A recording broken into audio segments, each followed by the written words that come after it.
Imagine biting into a perfectly golden, fresh out of the fryer French fry.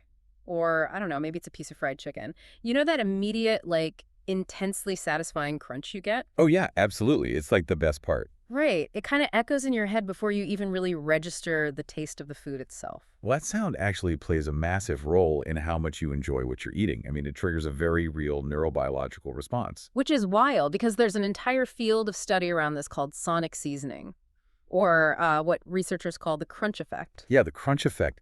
It's fascinating. Basically, studies show that a louder, higher frequency crunch literally tricks our brains into perceiving the food as fresher, higher quality, and just vastly more pleasurable. Because the texture and the sound work together to, amplify the experience. It's this audio-tactile synergy that makes the food inherently more rewarding to your brain. And it's so powerful that it actually distracts us from our own bodies. Yeah. Like the research points out that loud crunching sounds mask the internal sound of our own chewing, Exactly. which completely explains why you can sit down in front of a really loud action movie or, put on some heavy music and accidentally eat an entire family-sized bag of extra crunchy chips without even realizing it. Because the external noise literally blocks out your biological fullness feedback. You just don't hear yourself eating. You don't. Anyway, welcome to the Deep Dive Lab. Today, we're taking a deep dive into the strange, highly complex scientific mystery behind that exact everyday experience. It really is a mystery, too, because that simple, satisfying crunch brings up a really fascinating contradiction in how we prepare our food. Yeah. So here is the strange question we are exploring today. Why is fried food so irresistibly crunchy in the first place? And more importantly, why does the exact same cooking process that makes a piece of fried chicken so universally delicious sometimes turn it into a literal, measurable chemical hazard? And to figure that out, scientists basically had to completely deconstruct the physics, the chemistry, and the neurobiology of deep fat frying. Because for the longest time, I just assumed deep frying was basically giving food a really hot oil bath. Right. That's what most people think. You drop the potato or the battered chicken into the vat, it soaks up the boiling oil like a sponge, and it just gets crispy. Yeah, but if frying were simply a soaking process, a French fry would come out completely saturated with oil all the way through to the center. But it doesn't. Yeah. Like, a properly fried potato is surprisingly dry and fluffy on the inside. So what is physically happening inside that bubbling vat of oil? The physics here are incredible. So you take a piece of food, which is mostly water, right? And you drop it in oil that's sitting somewhere between 150 and 200 degrees Celsius. Which is incredibly hot. Extremely hot. So the water inside the food reacts violently. It undergoes a rapid phase transition from liquid to gas. I mean, it vaporizes. And when water turns to steam, it expands its volume massively, right? Like by roughly 1,600 times. Exactly. That sudden expansion creates this furious outward pressure. The steam pushes out from the core of the food, and it creates a steam blanket around the surface. Wait, okay, I'm trying to picture this. So it isn't like dropping a sponge into a bucket of water. No, not at all. It's more like a microscopic volcano. The steam is constantly, aggressively pushing out, fighting the hot oil that's trying to get in. That is a perfect analogy. That outward vapor flux dehydrates the very outer surface of the food, permanently changing its physical structure. Wow! Yeah, so that rapid dehydration forms a rigid, glass-like crust. And that crust is exactly what you experience as that satisfying crunch. The microscopic volcano crust. Got it. But why is that specific crunch so biologically addictive to us? I mean, I know we hear about the Maillard reaction. Right, the browning. Yeah, the chemical browning of amino acids and sugars that makes a fried onion ring smell so amazing. But this feels like it goes much deeper than just flavor. Oh, it goes straight to our biology. Humans possess specific oral receptors for fatty acids. Well, we have fat receptors on our tongues. We do. They're controlled by genes like CD36 and GPR120. These receptors create a distinct, measurable fat taste on our tongues. So you combine that fat taste with high sodium and the rapidly digestible starch of something like a potato. And you create a biochemical perfect storm. It rapidly spikes your blood glucose, followed by a crash that triggers even more hunger. That is so unfair. It is. But more importantly, this combination of fat, salt, and rapid carbohydrates hijacks the brain's mesolimbic dopamine system. It activates the exact same neural pathways that are heavily implicated in substance addictions. So the food is literally engineered to overpower our fullness signals. We're flooded with reward signals. Oh, my gosh, But here's where it gets really interesting, and honestly, this is the massive hole in the logic that I cannot wrap my head around. Okay, what's that? If my microscopic volcano is constantly blowing steam out, and the physics of frying means the steam is aggressively pushing the oil away, how does the food actually get greasy? And where do these dangerous toxic chemicals come from? That exact question led to some truly groundbreaking research into the dark side of deep frying. Okay, I want to get into this Oh, because this is the core of our deep dive today. right, so we're looking specifically at the work of researchers Ning Yin, Donna W. Schumann, and Dr. A. Sari Gasalani from the University of Minnesota. And their findings were published in the journals Food and Nutrition Sciences and Free Radical Biology and Medicine. Exactly. And what I love about their approach is they didn't just stay in a sterile lab testing isolated beakers of oil. They went out into the real world. They went undercover, essentially. They visited local fast food restaurants and grocery stores and bought real, commercially fried food. Like just normal stuff. Chicken breasts, thighs, nuggets, regular French fries. Yeah, the stuff you and I eat. And then they brought those everyday items back to the lab for intense chemical analysis. Because they were hunting for a very specific, highly toxic aldehyde. It's called 4-hydroxynonenal, or 4-HNE for short. And they found it everywhere, in highly significant concentrations. It was staggering to read. The fast food French fries they tested contained between 7.83 and 32.15 micrograms of 4-HNE per 100 grams of fries. Which is a lot. Yeah. And they found it infused deep in the extracted fat of the chicken, too. What's fascinating here is why this happens. The reason this toxic compound forms comes down to a chemical degradation process known as lipid peroxidation. Okay, I need you to translate that. Oil is literally made of fat. How does heating up fat suddenly turn it into a toxin? What is the heat actually doing to the molecules? Okay, think about the types of oils commercial restaurants typically use. Usually things like soybean oil or sunflower oil. Right, the cheap stuff. Right, they're relatively inexpensive and they can handle high heat. But they're also very high in polyunsaturated fatty acids like linoleic acid. Okay. When you expose those fats to extreme heat, we're talking 185 to 200 degrees Celsius in oxygen, over and over again, the structure of the oil begins to physically break apart. The heat is literally tearing the molecules apart. It causes a chemical chain reaction. The intense heat and oxygen cause the fatty acids to form free radicals.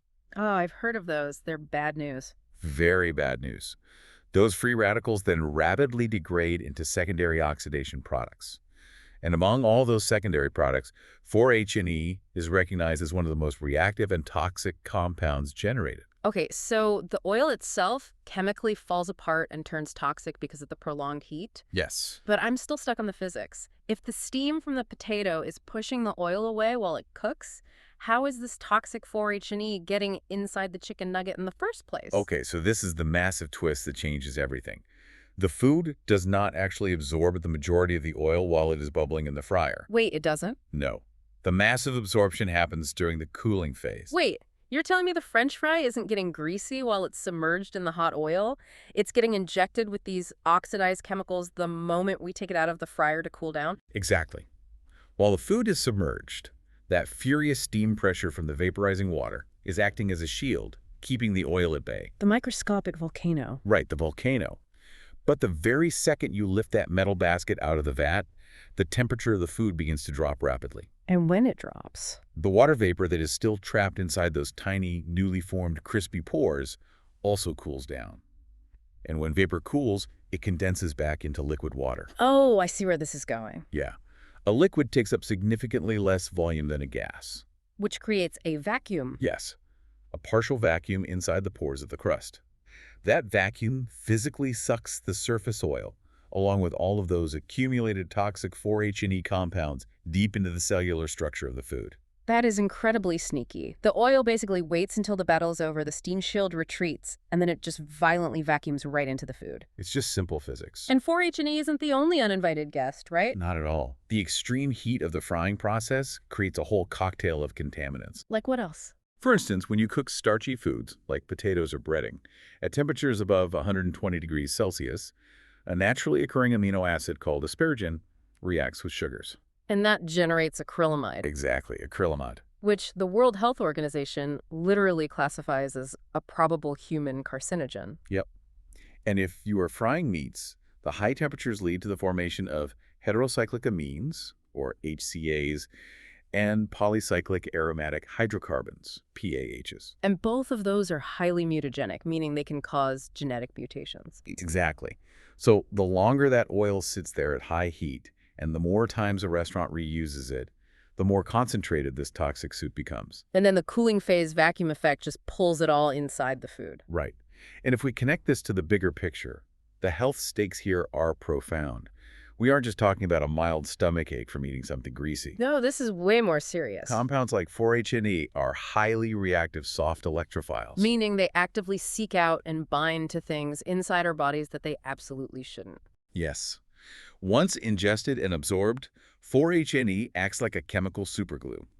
It actively hunts down specific cellular proteins and even our DNA, binding tightly to them and mutating their structure so they can no longer do their jobs. How does a damaged protein in your stomach translate into something like Alzheimer's? Because I know the research connects 4-HNE to severe neurodegenerative diseases, but how does it cross over? That is the crucial link. When 4-HNE alters these proteins, your body recognizes them as damaged or foreign. Like an invader. Right. This triggers a massive immune response, leading to chronic systemic inflammation. Over time, these oxidized lipids and the resulting inflammatory markers enter your bloodstream, they circulate, and they can even cross the blood-brain barrier. Oh, wow. And in the brain, this chronic inflammation damages neurons, contributing directly to diseases like Parkinson's and Alzheimer's.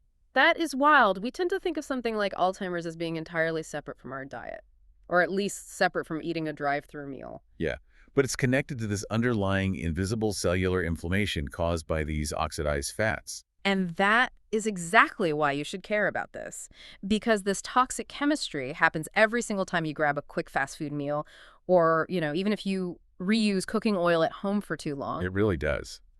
But science isn't just diagnosing the problem. Food engineers and technologists are actively trying to hack the physics of cooking to fix it. Because let's be honest, we are biologically wired to crave that fat and crunch combination. We aren't going to just stop eating crispy things. No, we definitely aren't. So how do we get the crunch without the chemicals? I was absolutely fascinated by the research in our sources on vacuum frying. Oh, vacuum frying is incredible. There's a comprehensive review of this technology by Dr. Rosanna G. Moreira, published in the European Journal of Lipid Science and Technology. Right. And she breaks down exactly how altering atmospheric pressure changes the fundamental rules of frying. The mechanics of this are so incredibly cool. So a vacuum fryer is essentially a sealed, airtight vessel. By pumping the air out and lowering the atmospheric pressure inside that vessel, taking it way below normal atmospheric levels, specifically below 6.65 kilopascals, you fundamentally change the thermodynamics. Because water boils at a much, much lower temperature in a vacuum. Yes. Instead of needing to heat the oil to 190 degrees Celsius to get the water to vaporize, the water in the food will boil between 100 and 144 degrees. Exactly. I like to compare it to climbing Mount Everest. Oh, that's a good way to look at it. Because the air pressure is so incredibly low at the summit of Everest, water boils at a drastically lower temperature. You can literally boil water for a cup of tea on the summit, but the water won't actually be hot enough to properly cook an egg. It's entirely true. Vacuum frying uses that exact Everest principle. We can get the water to boil, create the crust, and get the crunch, but at a temperature so low that the oil doesn't break down into 4-HNE and the food doesn't generate acrylamide. And just like it's harder to breathe on Everest because of the low pressure, it's actually easier for the water vapor to escape the potato. Yeah. The pressure differential makes the dehydration process incredibly efficient. That's brilliant. Dr. Moreira's review notes that vacuum-fried products retain significantly more of their natural color, they retain more heat-sensitive nutrients, and they drastically reduce the formation of all those heat-induced contaminants. It sounds perfect, but as with all engineering, there is a catch. There is always a catch. The cooling phase effect. Yes. Remember that vacuum suction effect that pulls the oil into the French fry when it cools down? The sneaky vacuum. Right. Well, in a vacuum fryer, the entire chamber is under a vacuum. When the cooking is done, you eventually have to open the lid and normalize the pressure inside the vessel back to room pressure. And when you repressurize the chamber, that massive pressure shift wants to aggressively force the surrounding oil straight into the pores of the food. Exactly. It's like the cooling effect, but amplified. So to stop that from happening, food factories literally have to use massive centrifuges built right into the fryer. Centrifuges? Yeah.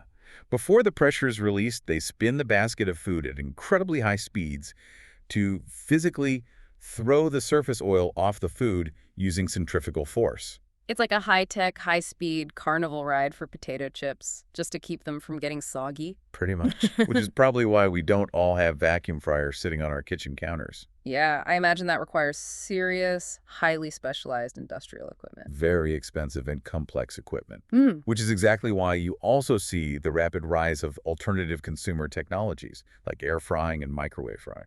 I mean, air fryers are practically standard kitchen appliances now. Everyone has one. Oh yeah, they're everywhere. They use circulating hot air instead of submerging the food in degrading lipids. And the research points out that air frying can reduce the formation of acrylamide by up to 90% compared to traditional deep fat frying. That's a huge reduction.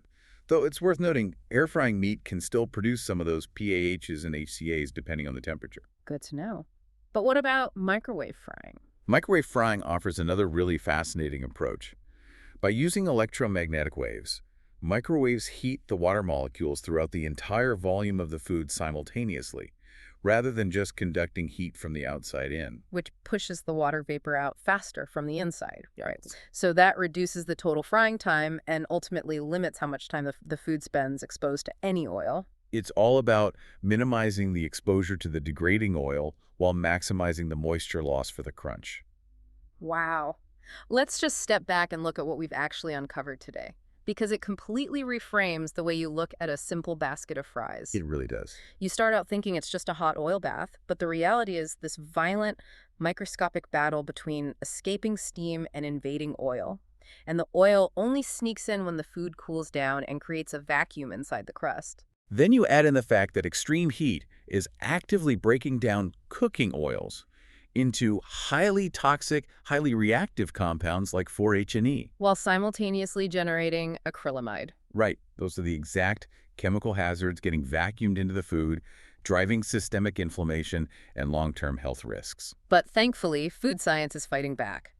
By manipulating atmospheric pressure or utilizing electromagnetic waves, engineers are hacking the physics of cooking to give us the crunch without the toxic chemical soup. It really gives you a new appreciation for the mundane aspects of daily life. I mean, science isn't just about exploring deep space or mapping the human genome. No, not at all. Sometimes the most complex, consequential, and frankly fascinating chemistry is happening right inside the deep fryer at your local drive-thru. It really is. So I want to leave you with a thought to mull over. We talked earlier about how our genes, like CD36, evolved over millions of years to give us a powerful neurobiological reward for finding rare, calorie-dense fats. Right, our biology wants us to eat fat to survive. But if modern food engineering can synthesize and mass-produce that exact combination of fat, salt, and crunch, it isn't just cooking anymore. What is it then? It's effectively weaponizing our own evolutionary biology against us. It makes you wonder, when you crave that crunch, is it you making a choice? Or is it an ancient survival mechanism being seamlessly manipulated by modern physics? Oh, that is a phenomenal question. The intersection of our biological evolution and culinary engineering is just a rapidly expanding frontier. It's definitely something to think about the next time you hear that irresistible crunch. Thank you for joining us in the Deep Dive Lab. Make sure to follow and subscribe for more fascinating science stories unfolding in real time. We'll see you on the next Deep Dive.